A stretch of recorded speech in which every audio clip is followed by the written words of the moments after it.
start with CBS News correspondent, Manuel Bojorquez. Manuel, good morning. And why don't you say hello to folks and tell us who you are? Good morning, everybody. As Simon mentioned, I'm a correspondent based in Miami for CBS News. I apologize for the worst Zoom backdrop out of everybody here. I'm in the middle of a move, so the entire house is in boxes. And in fact, I just lost the power because an electrician is here. But we're gonna get through this. I'm really happy to be here to talk about these important issues with all of you. Gay man, immigrant, you know, we've got a lot of diversity here. So it'll be, I'm excited to talk about all of this. Thank you, Manuel. And joining us from the Pacific Northwest in Oregon, it's Dr. Bethany Grace Howe. Bethany, good morning. How are you? Good morning. I'm great. Yeah, my name is Bethany, and I kind of a jack of all trades at the moment. I run a small nonprofit in the transgender healthcare space, kind of a startup, and I also do fire relief coordination for one of the towns that's been taken out by the wildfires up here in the Pacific Northwest. So it's a diverse life, but it keeps me happy. Well, welcome back. Bethany was on my panel last year in New Orleans, and I couldn't do the panel again this year without her, so I appreciate you coming back. Thank you so much, Bethany. Thanks for having me. Ling Ju, my colleague from CBS News. Good morning, Ling. Good morning, Simon. Hello, everybody. Thank you for having us and for having me on this panel. I'm the director of the Office of Professional Development for CBS News, which basically means I help recruit off-air talent. I was also a senior producer prior to that, so I weigh in editorially. I've been helping out on the coronavirus front, most recently in my editorial hat. My pronouns are she, her, and hers. I'm an ally and very interested in making CBS News a more diverse and open and welcoming newsroom. Thank you for being here this morning, Ling. I appreciate it. Patrick Lee. Good morning, Patrick. How are you? Join us in New York. Hi, everyone. Yes. Yeah, my name is Patrick Lee. I met some of you guys last year. I have a day job. I'm an editor for 60 Minutes and once in a while produce for Sunday Morning. And I had co-produced a documentary on Black women in medicine. I think the name ended up called Changing the Face of Medicine. And I directed a short documentary on microfinance. And I've done some community theater productions, so that's about it. Good morning, Patrick. Thank you for joining us, my friend. I appreciate it. I'm sorry I can't see you this year. This is like the one time a year you and I get to see each other at these conventions and walk and talk and eat and drink. And next year, hopefully we'll be able to do that in person. But thank you for joining.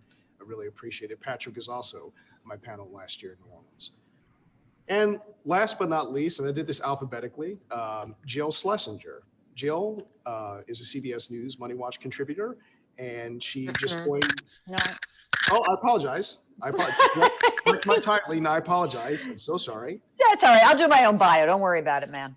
Correct my title, I apologize. I'm still sorry. Jill just agreed to join the panel a couple of days ago, and I'm grateful that she has given us her time this morning, even though I've disrespected her in the first 5 seconds of speaking about her. But Jill, please correct me and tell us who you are. Come on, that's hardly a disrespect. You just got your one mistake out of the way, and it was just with me, so no one's worried about it's that. It's ruined. Everyone go home. Exactly. So, hi, I'm Jill Schlesinger. I am your panel's lesbian. Hello.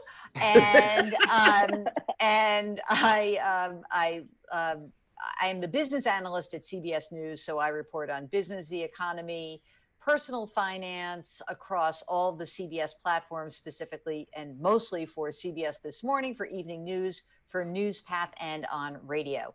And I was talking to Ling. I was trying to prep her for this session a couple days ago, and I said, "Do you want me to be on the panel?" She's like, "I don't know, maybe." And so that's why I'm here. I'm delighted to be with all of you. And hi, Manny. I haven't seen you in a while. So I see you on the air, but I don't see you in this setting. So it's lovely to see everybody. And thanks for allowing me to horn in on your great panel. Well, we're honored to have you, and again, I apologize for. Don't worry, calm down. Don't you know when you make the mistake, you don't talk about it? I have been raised with too much guilt in my life to ever heed that that lesson. Before we get going or dive into our conversation in earnest, I should say, we need to take a moment to acknowledge a panelist who tragically is not able to be with us today.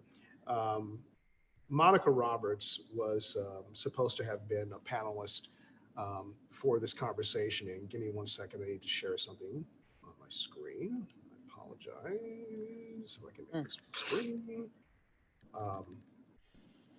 But anyway, I just want to take a couple of moments to remember Monica. Monica passed away tragically on October 5th. She was 58 years old. She was a native Houstonian, a GLAAD award-winning blogger, writer, and award-winning human rights advocate. She was the founding editor of TransGriot. It's a blog that was dedicated to documenting the history of Black transgender women and also recording the obituaries of murdered transgender women whose stories were not told. She was a member of the NABJ, the NAHJ, the NLGJA. Her writings have appeared in Ebony.com, the Huffington Post, The Advocate, and the Unapologetically Trans column in Outsmart magazine. She worked to foster understanding and acceptance of trans people inside and outside communities of color. Monica dedicated her life to protecting and giving dignity to a group of people that are among the most vulnerable and most at risk in our society, transgender women of color. They are among the most vulnerable people in the LGBT community with regard to being victims of violence and being murdered. According to the Human Rights Campaign, 2020 has already seen at least 33 transgender and gender nonconforming people fatally shot or killed by violent means in the United States and Puerto Rico. Since the Human Rights Campaign began tracking this data in 2013, advocates have never seen this high a number of people killed at this point of the year. In fact, for the totality of 2019, there were 25 transgender and gender nonconforming murders recorded for the entire year. In the 7 years of the Human Rights Campaign has tracked anti-transgender violence, there's been an average of at least 22 transgender and gender nonconforming people who've been fatally shot or killed in the United States and Puerto Rico. Monica worked to learn the stories of those whose lives were taken. She worked to have the media and police correctly identify the gender of victims of violence that were trans. She spent her adult life shining a light on those who were stuck in the dark. She spent her adult life giving a voice to those who were silent. She did not do her work for fame or fortune. She did it because it needed to be done. We should all aspire to have a moral compass like hers. We should all aspire to have the courage to stand up and speak truth to power. We should all aspire to have the courage to live our own truth, world be damned. Monica's loss is a huge loss to people who seek justice and equality for all. And Monica's life is a loss to people who just want to stand up for those who need to be stood up for. And what you do for the least of these, you do for me. Monica, may you rest in peace. You have earned it. Like I say, Monica Roberts was 58 years old. When I learned that Monica had passed at the beginning of this month, I honestly wanted to cancel this panel because Monica and I met 3 years ago in Palm Springs, and I've been trying to get her on a panel ever since. Last year, we almost made the timing work in New Orleans, but we couldn't. And when I decided to do a panel again this year, she was the first person I contacted, and she told me she was going to do it. And I really wanted to just hear Monica talk for an hour, just to speak her truth. Her voice being taken away, that light being extinguished, is a huge loss. Those are huge shoes to fill. And I just hope and pray that someone will take up the work that she did, because it is such incredibly necessary work. So God bless you. Rest in peace, Monica. I wish you were here, and I wish you eternal peace because you have earned it. I want to give Bethany a moment to reflect on Monica if she'd like to. I know Bethany and Monica were roommates at the previous NLGJA convention, and they were also, check your mute, and they were also friends. Bethany, would you like to reflect on Monica? Your list. Thanks. I was thinking about this last night, and I came back to my room last year in New Orleans, and I was hosting.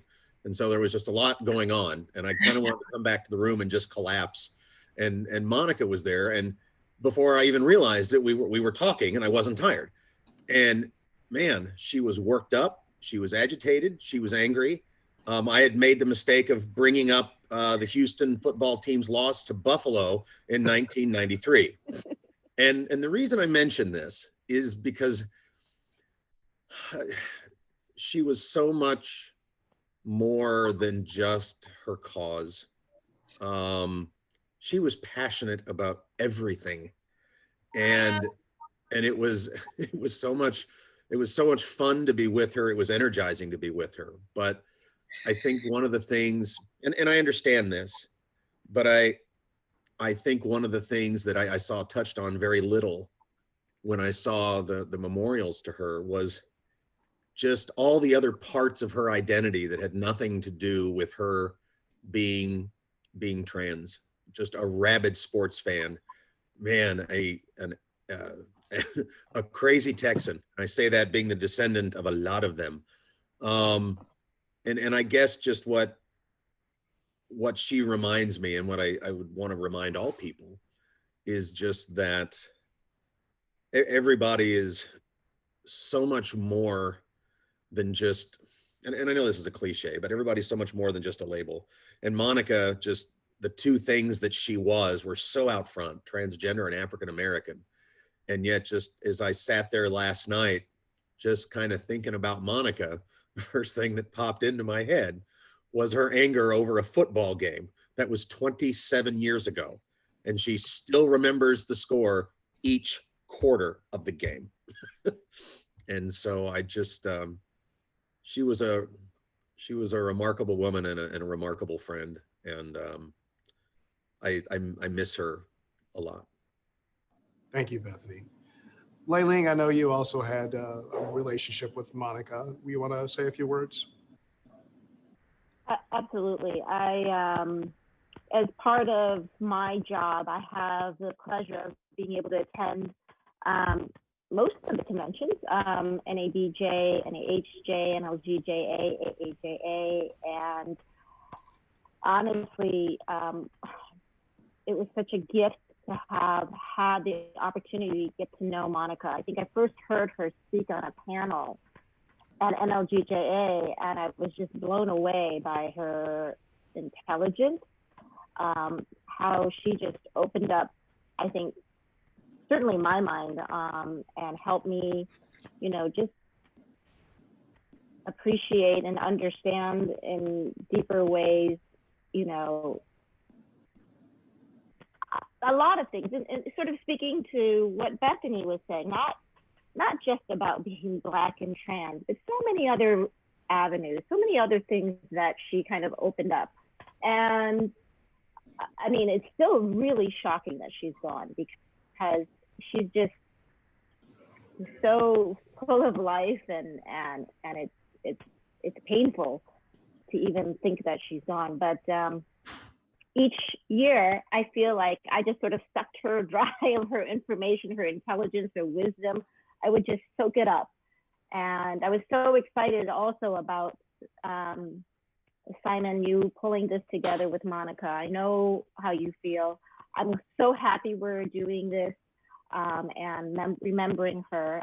I wish that everybody had had the opportunity to get to know her. I know many people on this, attending this panel, did get a chance to get to know her, because she shared herself generously during the conventions, and she's just, she's one of a kind. She's irreplaceable, and it's a huge loss. It is a huge loss. Thank you, Ling. Like I say, Monica, I wish I could say something more articulate or more profound than "you will be missed," but she will be missed. What a legacy of service to others, just because it needed to be done. That's she was a remarkable human being. Well, thank you for indulging me that, and thank you, Bethany and Ling, for sharing your comments. So let's go ahead and honor Monica by talking about some of the things that we all talked with her about outside of the context of a panel. Let's jump into our conversation now. So topic number one, I can't talk today. The lack of LGBTQ diversity in newsrooms. We'll make reference to a 2019 American Society of News Editors diversity study, a survey of 200 journalists who identify as gay, lesbian, bisexual, or transgender found that 78% identified as white, 7.5% identified as African American or Black, 7.5% identified as biracial or multicultural, 3% identified as Asian. Of that demography, 22% indicated that they worked in management. My takeaway and what the data suggests is that even among LGBTQ representation in news organizations, there's a lack of diversity within the LGBTQ community. Additionally, the data suggests that news organization leaderships among LGBTQ professionals that are in positions of leadership within news organizations, 81% are white and 19% are minority. So I want to talk about this. And I don't mean to talk about anything today for the sake of being provocative. I hope to provoke thought and inspire honest conversation. But what that data tells me is that while we have made considerable progress compared to decades past as far as having LGBTQ people who are open in news organizations, it tells me that we still have a ways to go as it relates to actually making sure that we're more diverse within the LGBTQ community. Patrick, you and I have been talking about this for a number of years now. I want to get your thoughts as we start the conversation. How do you react to that? What are your thoughts? Thank you, Simon, for trying to get me fired right away. My treachery knows no bounds. Yes, there's an ongoing conversation with Simon for years. So I'm very grateful that you pushed to have this panel. I'm really a small part of it, like an old Chinese saying, it's like, hey, let's make a soy sauce chicken and I'll bring the soy sauce. So pretty much he provided the chicken. So all I did is like to bring out this soy sauce. But funny enough, I actually been thinking of how to kind of address this panel. And just last weekend, I had a long conversation with an executive, on this issue. And almost I feel like it's two sides to this issue. It's like, hey, we should have more LGBTQ reporters, journalists, to work on stories that are related to these issues. But there's another side from, whoever that think that, you don't need to be, within the community to report stories on the community. So I don't know I won the discussion, so, but that is sometimes I struggle with that issues too, because so like only straight actors can play straight roles. So that's like a age-old issues. Was that what was implied to you? Was that the flip side of the coin? No. We were having a very nice conversation, but it was really regarding to within the company we have a race and cultural unit now. So that was kind of part of the conversation. Said, oh, do we need to have gay journalists cover gay stories, or Asian journalists cover Asian related stories? So that was the conversation we were having, and I see the executive's point, but also I know that yes, it may not be a requirement, but it helps. So I mean, I'll circle back because I don't want to take up too much time, but I can circle back my own little just experience. Manny, what's your reaction to what Patrick has told? What are your thoughts? I think even in this day and age, the word diversity still has a connotation that it's something that is on a checklist for a newsroom, a news director, or a company. And it's really about understanding that what that really means, why it's so important. It's because what we do impacts people's lives, and how we do it is therefore very important. So just my experience coming up in local news, I was the diversity hire, right? Which is just so annoying to hear. I was the young kid in the newsroom, and the reason he got the job is because he speaks Spanish, or they needed the Spanish speaker, or I even had an assistant news director on a phone interview tell me, well, we've lost our Hispanic reporter, so we're looking to replace her.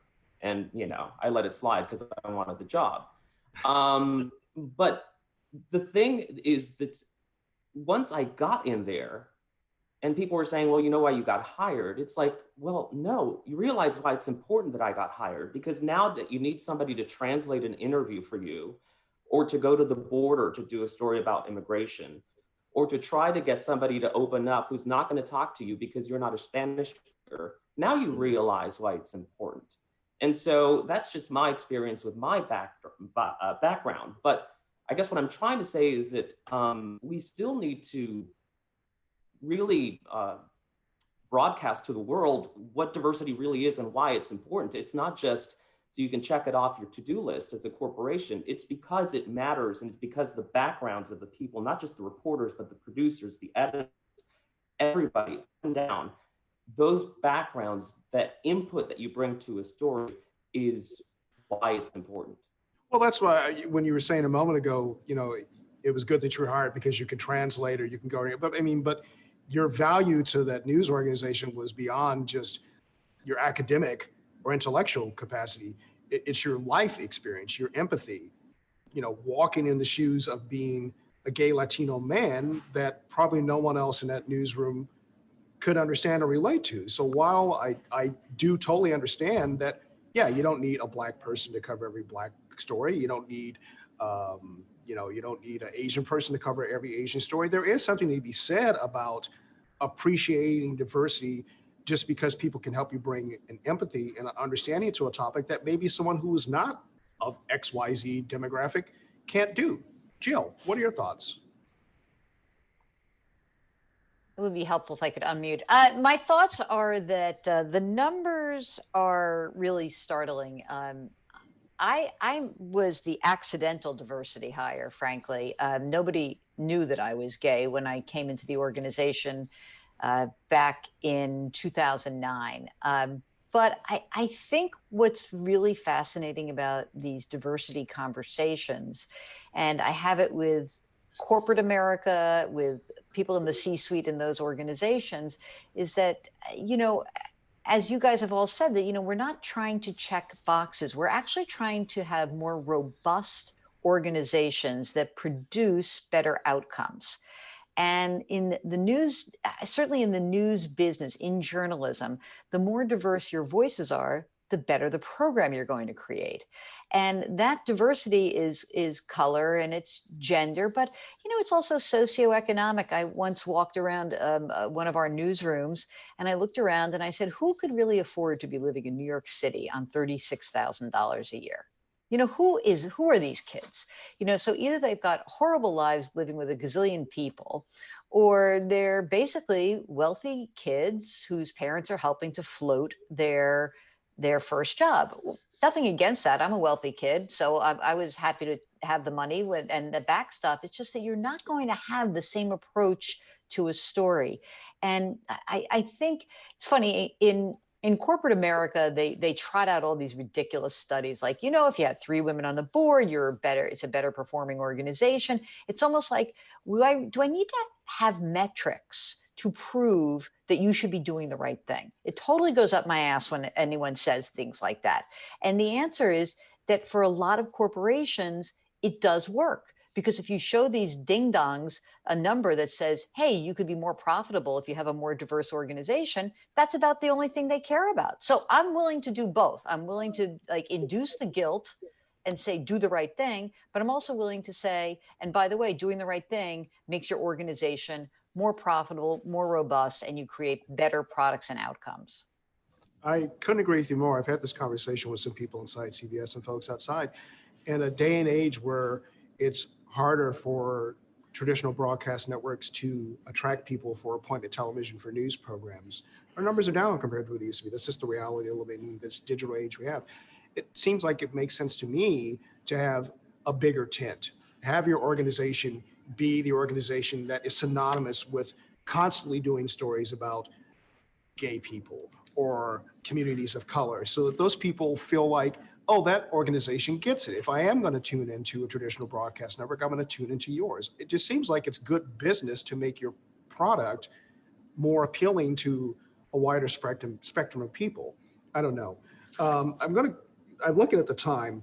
I want to get to a couple more topics before this is going faster than I thought it would. But I'm going to go ahead and pivot into our second topic of the conversation, which piggybacks right off of this first one. And I guess, again, I don't mean to offend anyone. I don't mean to be provocative. I'm trying to ask an honest question.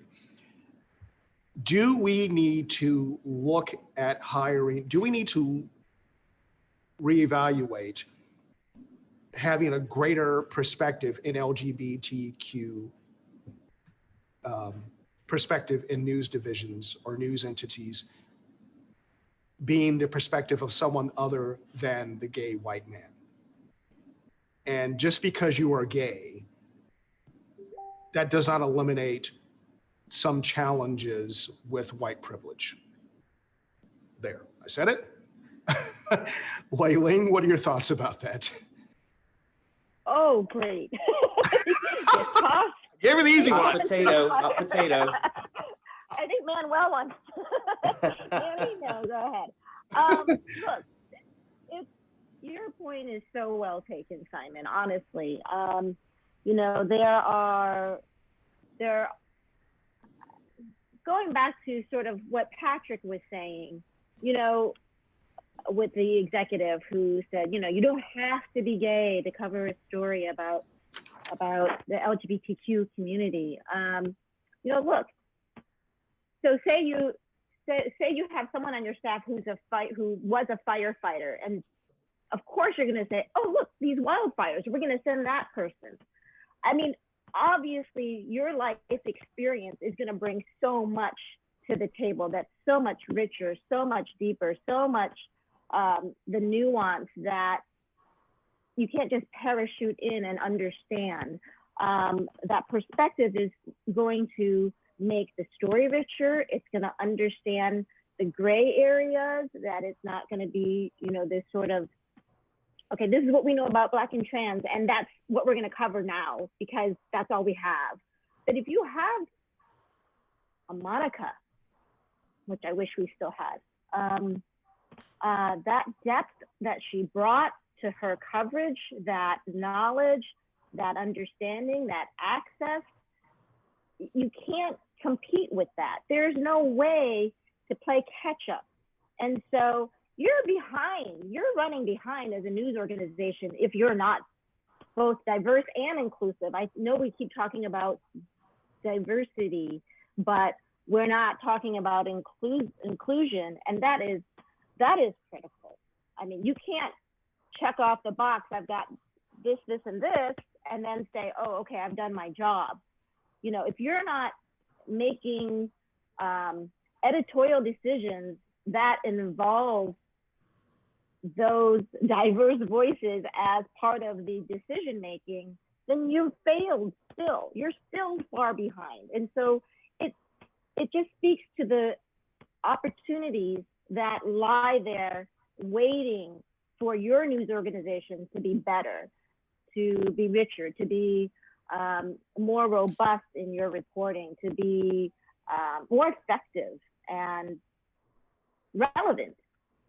Is it time, and I'm not implying a reverse racism, but is it time that news organizations make a more concerted effort to make sure that the diversity hires that they're making, that they're doing a better job of better representation? It's like Manny talked about a few minutes ago. It's not just checking the box if we hired a gay person, but you know, we need to make sure that there is a multitude of perspective and life experience among the gay people that you're hiring. Bethany, I want to hear your thoughts about this. Do we do a good enough job of sharing the experience of more than just the white gay male in mainstream media?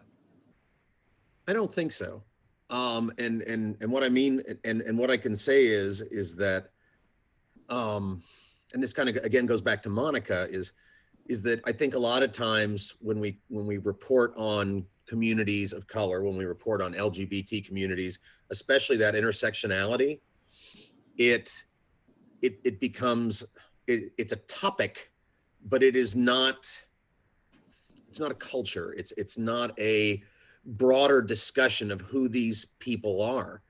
And as we talk about people that we hire, and maybe I'm spending too much time in entrepreneur classes, but I would suggest as a news organization, when you don't hire those other diverse voices, you're being inefficient. And what I mean by that is that the news business, like everything else, it's do more, do more, do more. And when you dispatch somebody to go into a community and tell a story, if they have no empathy, if they have no understanding of that community, they now have to spend more time, if it's even possible, to understand that community. And like I say, I mean, right now I'm doing communications for wildfire response. And one of the reasons I got the job is because, yeah, I'm a PhD and all of that, but this community, they are my friends. They were my students when I was a teacher. And now that I'm walking around through the debris of their homes, I can have a conversation with them that starts with where they are. I don't have to get to know them. I don't have to figure out what their lives represent. I know that. I can learn more from these people in 10 minutes than somebody from FEMA or anybody else can learn in an hour. And so just when I look at news organizations that aren't hiring people with these intersectionalities of race and gender and sexual identity, it's just, God, are you wasting a lot of time? and it just seems like in a business that's increasingly driven by profit and making the best use of your resources, that just seems very inefficient. And I hope that doesn't sound like cold or analytic. Beyond hiring, though, when you watch mainstream broadcast television news, let's be honest, we don't do a whole lot of stories about the transgender community. How does that make you feel? I mean, convey to me what that means to you. I don't see me. And, you know, it's a cliche, but to be it, you got to see it. And when I watch most mainstream news programs, I don't see me. And I don't mean I don't see enough stories about trans people. I mean, when I see these groups spread out discussing the debate, I don't see anyone like me. When I see panelists talking about, you know, like economic issues, I don't see me. One of the things that Bob Bicknell and I talked about last year in New Orleans, and of course we never got to it because life blew up, was getting more trans people to just be voices of their communities, whether they're chemists, whether they're economists, hello. But getting these people out there, you know, it's like, I mean, yeah, I'm kind of a voice for the trans community, but I would like to think in the coming years, I'd be a pretty good voice for, you know, the medical community. And right now I'm the voice of North Lincoln County, Oregon. And you know what? None of them care that I'm trans. That's my job. And what I would hope is that there's some kid in that town looking at me going, oh my God, I can do that. And that's what I don't see. Does that make you less inclined to watch, you know, traditional broadcast news? Unfortunately, no. And what I mean by that is that I'm a news junkie. And I guess, and this is something where I spent 47 years being part of the white, male, cisgender, straight mainstream.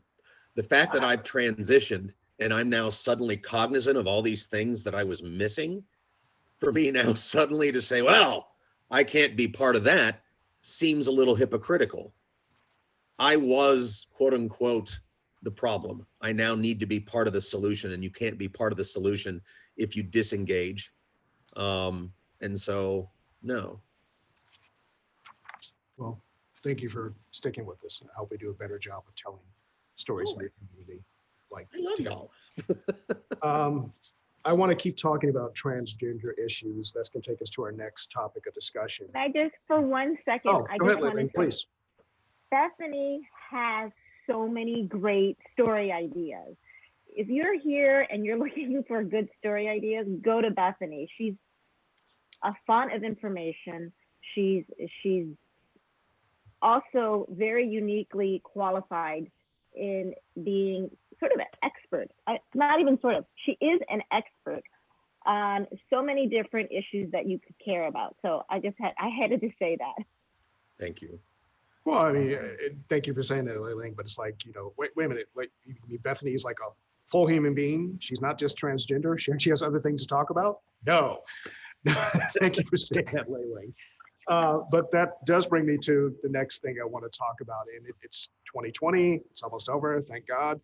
But, we are still waiting for a traditional broadcast network to hire a transgender correspondent. So what I want to talk about is, where is the branch Rickey in news network management that is going to break that barrier? And for those of you who don't know, Branch Rickey was the general manager of the Brooklyn Dodgers in the 1940s. Among his many accomplishments, he invented what we now see as minor league baseball. He was also devoutly opposed to racism. And he made it one of his missions in life to break the color barrier. He signed Jackie Robinson to break baseball's color barrier. It was very unpopular. He knew it was going to be, but he knew it was the right thing to do. He knew it was the right thing for baseball. He knew it was the right thing for the nation. And that signing of that baseball player did change America. My question is who is going to be the first network? Who's going to be the first executive that says, it's 2020, I can't believe that we still have trepidation about hiring a transgender correspondent. We need to do this because assuredly there's got to be a number of outstanding journalists who just happen to be transgender that would be assets to a news division. And it may be controversial. Some people may not like it, but to hell with them. When are we going to do that? I mean, Bethy, I want to start with you, and then we're going to go to Manny. I'm going to offer something that I don't mean it to dissuade anybody who wants to be Branch Rickey, but I do think there's one difference, and the difference would be, if we're continuing the analogy, is there's going to be in 2020, there's going to be a lot of African Americans who hate Branch Rickey. And what I mean by that is that within the transgender community, there is an enormous amount of polarity about what it means to further transgender identity.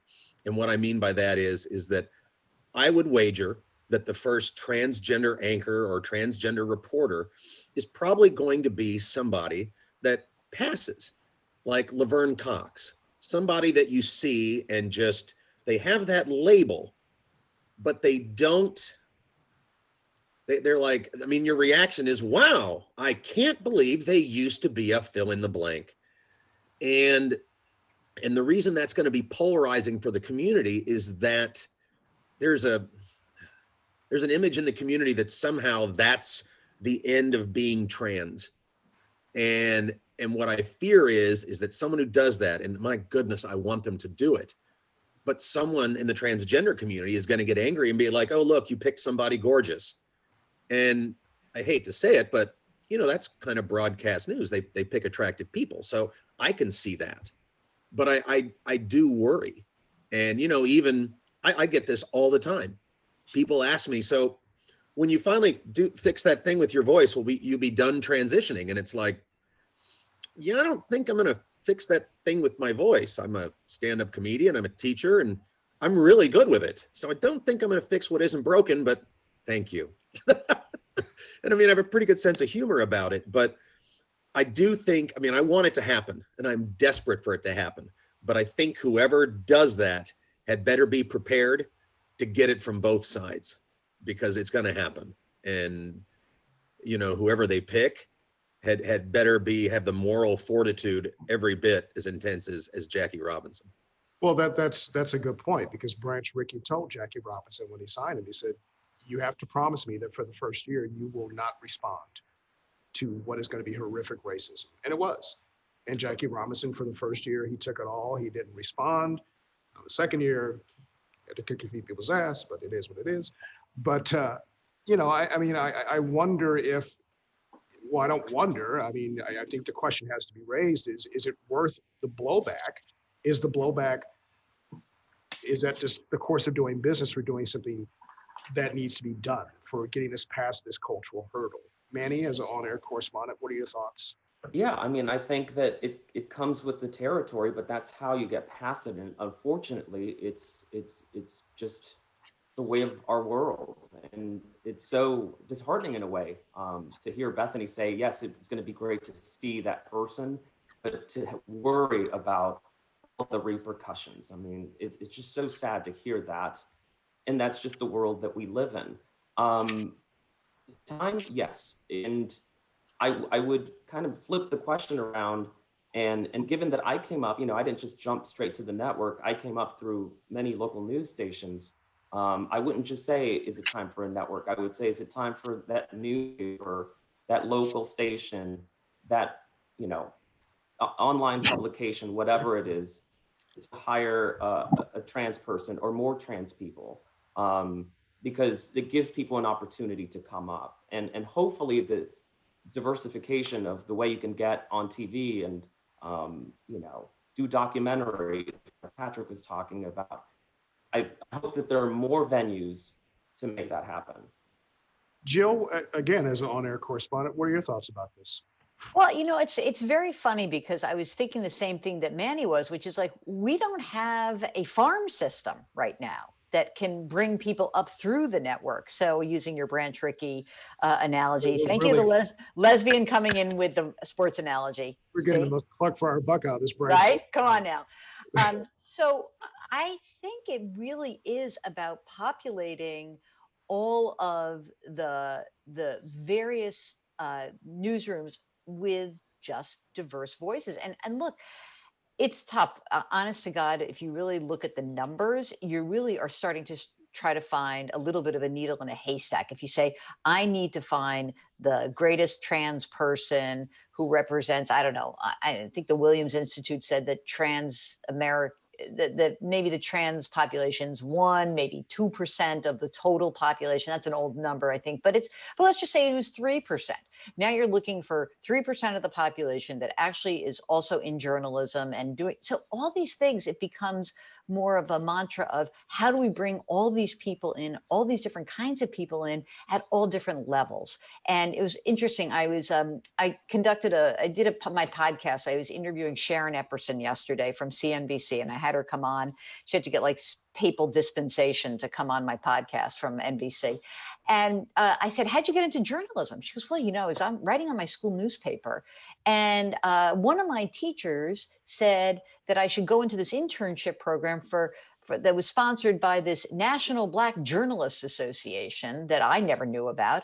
And that's how she was brought into the industry. Well, we need to bring more people in that just look different, are different, have different viewpoints. And again, I think it's going to be hard to just say, oh, let's just do this. And, at the top, at the anchor's chair, which, for all we know is, well, I don't know. I wouldn't want to say it's always been reported to be dying earlier than it has, but that, we really want to bring those people in across the board. And it's people who are writing for newspapers, people in local newsrooms, people who are doing cool podcasts. All these things are places where you can find talent. And obviously if someone like Ling and people in talent and all these organizations are trying to find those people. I would also say that in terms of building diversity, I am all for carrots and saying like we wish to be diverse.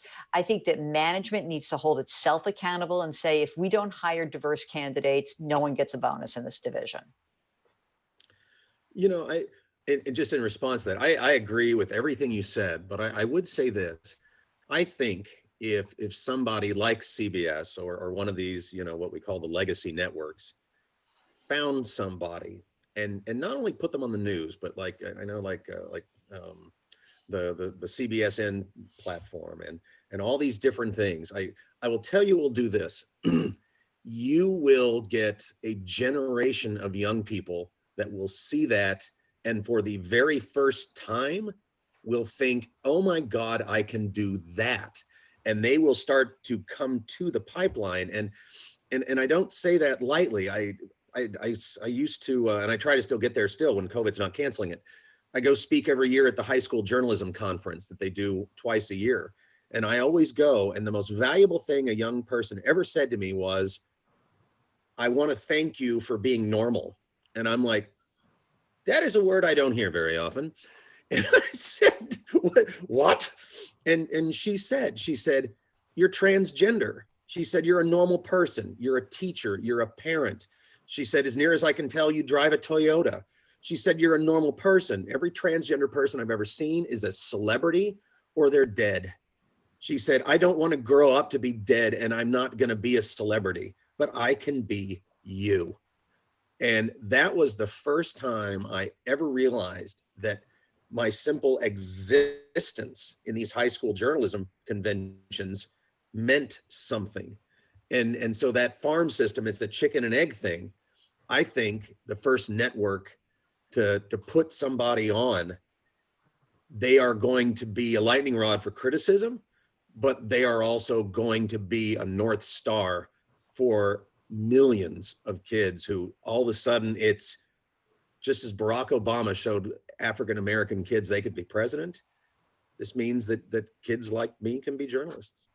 There was a panel in New Orleans last year where this conversation came up, and there was an executive from another network who said, we want to do it, but it's just not quite the right time.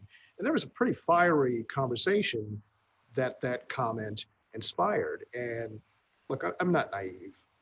I understand that, the broadcast networks are, most of the times part of a huge parent company that's, a publicly traded company. This is not the days of like when William Paley and his family owned CBS. I understand we're not in that world. But I also don't accept the premise that there's a wrong time to do the right thing. I just don't accept that. We're almost out of time. This went by much faster. I wish we had 2 hours. I want to get Ling's comments on that very quickly because she deals with talent in our organization. And Patrick, in your comments, and then I want to talk about one more quick thing about the Supreme Court before we wrap up because we're going to run out of time. But Ling, go ahead. I would say that it really does come from the very top. I mean, that's the important thing. And I am very proud to say that I've seen more change in the last couple of years within the news organization, within our news organization. It's happened fast because our leadership is what it is now. Having Susan Zirinsky as our president, having Ingrid Cyprian-Matthews and Kim Godwin as our executive vice president. It makes a difference. That diversity at the top, it makes a difference. And so we have to keep going. And while it's true, you have to, certainly with on-air talent, you kind of have to go through the ranks.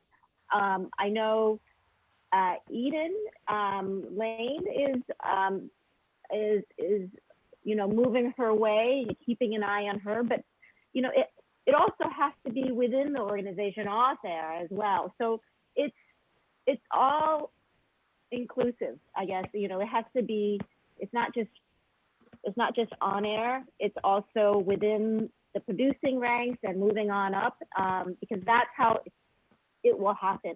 So it's all of our job, to keep an eye on emerging talent, and bring recruitment and training and development. All of that matters. Patrick, what are your thoughts? Yes, I listen to Jill all the time, so I just recently realized I'm financially secure, so I can say whatever I want. So. Well, in that case, I shouldn't be talking at all. I think I have to circle back to how we started the conversation, which is, I think the biggest resistance in terms of, like you guys offer all these suggestions, I totally agree. I think the biggest resistance is the misconception of we hire the best person gets the job. So I think this need to be a really in-depth conversation. It's almost like I agree with Jill that it need to be forced upon to the executive to do that. Because when you assess, I'm sorry, like Ling, I'm sure she will have a better understanding of the hiring process. But for traditionally, when you talk about hiring the best, it implies a lot of, you can see stuff on paper. like a resume. Does this person go to the best school? Does this person complete like a very impressive internship and all that, which is still touched upon earlier, is you have to be, somewhat wealthy in the past to be able to cross state border to do an internship that didn't pay you any dime, and also you have to live, in a very expensive city.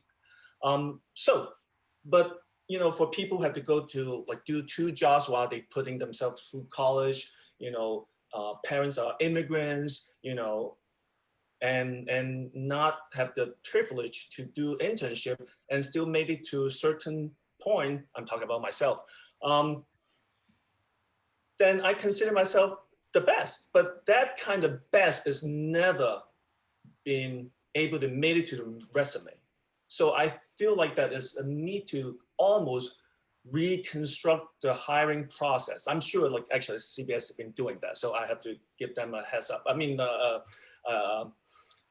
approval, to keep my job. So, but they are actually doing a great job. I see it with my own eyes. But the executive also need to aware, this is it's not like something that you can calculate with numbers, because how to cultivate a talent is really, like getting into a relationship. You have to trust a person with that potential and willing to give them the all these attention to make them into that perfect person. There's never a perfect person for the job, period. You make a really good point about socioeconomic disposition. We had a conversation recently here with our organization about re-examining the talent pool we look at for interns, because we typically go to very big, quote unquote, prestigious colleges. But, to no father of his own, a lot of those kids come with very specific socioeconomic disposition, which gave them access to certain educational opportunities that other people don't have. And my thought process was maybe we need to start looking at some schools where most of the student body are first generation college students. Maybe we need to look at schools where most of the kids are people of color, to give this group I speak from personal experience. I went to a tiny little school about an hour east of Los Angeles called the University of Laverne, go Leos. Fantastic broadcast journalism program, but you never heard of it because it's a tiny little, mostly first generation college school. Ling, I saw you raise your hand. Did you want to say something? Yeah, I wanted to, I have a little insight just because of the position I hold. And, the truth is we actually do specifically make a point of going to HBCUs, going to, smaller schools. We have actually, Katie Crucio, for those who may be familiar, she's phenomenal at reaching out to a diverse group of universities, not just the Ivies, not just the Big Ten, but really going to the smaller universities, going to the HBCUs and whatnot. What happens is that we actually do pretty well in the entry-level positions, but then by the time you reach the producer rank, there's a little drop-off. The senior producer rank, there's a much bigger drop-off. And it's changing. Again, within our organization, you'll see that it's different because our management is different, and it's been a priority for this particular set of leaders. And that's the only way news organizations are going to change. People want to know, what's the secret sauce at CBS that, you have this, I'm not saying we're perfect by any means, but No, but we are changing. I mean, that's an honest statement, and that's fair. Exactly. And it's literally the secret sauce is that our top executives. It's that, and that's the difference. So the other part of it is why the drop off. It's because that you bring people in and you don't make it inclusive, and that's the problem. If you're not working on developing people, if you're not working on giving people an honest assessment on where their career is and where what they need to get to where they want to go, how they make that next step up, then you're failing. Again, it's not about checking off the box. It's about making sure that you're taking those steps to bring them along, looking specifically for who's going to be the next senior producer, who's going to be the next one from NewsPack to go to the broadcast as, weekend news, where they start to train the correspondents to start becoming regular members of, the evening news and so on. It's just a concerted effort. And so. Thank you for that. And like I say, CBS is making some, major changes in the last couple of years under the leadership of Susan Zirinsky, Kim Godwin, Ingrid Ciprian Matthews. Absolutely, the entity does deserve applause and, acknowledgement that today's CBS is, not the CBS of the past. We're not where we need to be, but we're definitely walking down that road. So I don't want to imply that we're not doing things to make us better. This thing is going to cut us off in a few minutes very quickly. This thing will cut us off like in 12 minutes, I think. But very quickly, I want to talk about the Supreme Court. Very likely, we're going to have a new Supreme Court justice on Monday. That's going to make it a 6-3 conservative majority court. There's already talk that marriage equality, could be in the crosshairs to be repealed next year. November 4th, the day after the election, the court is going to hear a case that's going to ask if gay people should be allowed to adopt children. We don't do a whole lot of stories about the gay community in our traditional legacy broadcast networks. When there are those moments like June 26, 2015, when marriage equality was given by the court, of course we did those stories. My question to all of us working journalists here is, what do we need to do to make sure that this moment where there's a strong possibility that liberties can be taken away from a group of people as opposed to given to them, how do we press our organizations to make sure that we are covering this topic like, let's say, we cover COVID? How do we make sure that we aren't just doing this on the day of a major decision, but we're covering this, in the days of arguments and talking to people and finding people who this could impact? Manny, why don't you start with that? Well, I think you have to make a lot of noise, and you know how difficult it is to cut through the noise sometimes because there's so much going on. And it's interesting, I've heard so many people say, oh, there's no way they're going to undo equality. And I think that maybe a way to cover this issue is to look at Roe v. Wade, for example. A lot of people are concerned about Roe v. Wade being overturned. And it may not be that they overturned Roe v. Wade. It could be that they let a lot of the restrictions that states are putting on legal abortion go through, and there you're curtailing the rights. So it could be benefits for spouses. It could be a whole set of other issues that could be restricted to the point that it is no longer equality. And I think to maybe dissect the issue that way, but the other important thing is, we do so many stories across every platform here, local news, et cetera, and even up to the networks, where you're covering an issue about LGBTQ and you show the B-roll of the protests with the rainbow flags, and that's kind of a wallpaper way to cover things, as opposed to really talking to people. So who are the parents who won't be able to keep their child or adopt a child? What's their story?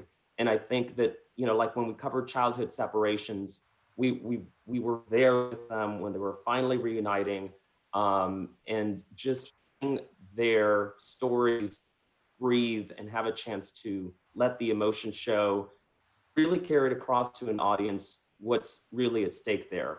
And so, it's tough. There's so much going on right now, and the stories are getting shorter and shorter on many of the broadcasts, but it's important to tell those stories, to still, in that way of doing things, find the stories that are going to have the impact. Very quickly, Jill, your thoughts on that? Because I'm scared we're going to run out of time. Go ahead. I think that it's also editorially, like when we had the decision in June, which was around Title VII of civil rights, and it was a huge victory. It got buried in some of our broadcasts, very far down into it. I was pissed, and so I made my voice heard, and I felt like that should have been a much much more important story. So maybe it's really agreeing with everyone to say that, like, you know, you really have to make your voice heard and say, this is actually important. And so look, we do as much as we can. I agree, there's like less real estate everywhere, but to make sure that you get these stories told when the case comes out and high up in the broadcast where you get more, really maximal attention. So I just would say that, you know, it's up to us. And again, that's about more diverse newsrooms to say, like, why is this the, you know, 12th story today? It really needs to be the one, 2, or 3. And before we wrap up, anyone else, Patrick, Ling, Bethany, one of you guys want to make a comment about this? Bueller? No, that's fine. Sorry, I wish we had more time. This went by so fast. I really wish we had more time to continue this conversation. Bethany Grace Howe, Manuel Bojorquez, Ling June, Jill Schlesinger, Patrick Lee. Thank you all so much for helping me do this. I appreciate it. I couldn't have done it without you. One more time, I want to wish Monica Roberts eternal peace. I'm heartbroken that she's gone. I wish she was here. I hope that we did her proud today. And lastly, I want to say, watch the CBS Evening News with Norah O'Donnell tonight for the latest on the COVID pandemic, Campaign 2020, and Steve Hartman will be on the road. My name is Simon Bouie in Los Angeles. I thank you all for joining us. Enjoy your convention. The NLGJA does great work. Let's applaud the organization. Thank you for this opportunity to have this very candid conversation. You guys all have a wonderful Friday and a wonderful convention. Thank you.